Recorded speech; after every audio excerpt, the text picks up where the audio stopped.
Ang susunod na programa ay rated PG. Patnubay at gabay ng magulang ay kailangan sa mga batang manonood.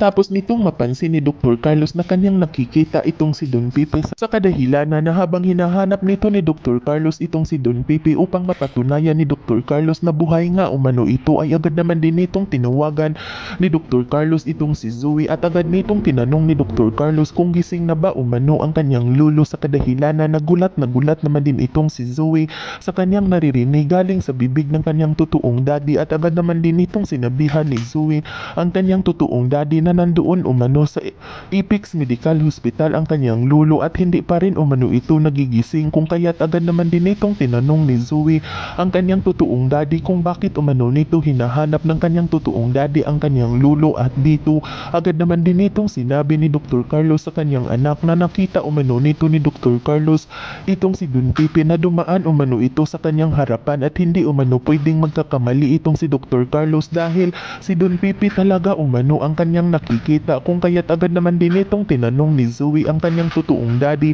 kung nasaan umano ito ngayon. At dito agad naman din itong sinabi ni Dr. Carlos sa kanyang anak na hinanap umano nito ni Dr. Carlos itong si Don Pepe upang mapatunayan umano nito ni Dr. Carlos na hindi umano siya nagkakamali at si Don Pepe nga umano ang kanyang nakikita sa kadahilanan na agad naman din itong nagsalita itong si Zoe at sinabihan nito ni Zoe ang kanyang totoong daddy na wag umano itong umalis dahil pupuntahan umano ito ni Zoe, kung kaya't agad naman din itong nagtungo itong si Zoe sa sinasabi ng kanyang totoong daddy kung saan ito hinahanap ni Dr. Carlos itong si Don Pepe. At dito habang naglalakad itong si Zoe ay nag-iisip naman din ito na katulad din umano sa kanya ang kanyang daddy na lagi din umano nitong nakikita ni Zoe ang kanyang lulo sa kadahilanan na bigla itong kinabahan itong si Zoe at nanginginig ito sa takot na baka minumulto na umano silang dalawa ng kanyang totoong daddy. At habang naglalakad itong si Zoe ay kanyang nasulyapan ang kanyang daddy na mayroon itong katabi na matanda at ipinanlaki ito ng mga mata ni Zoe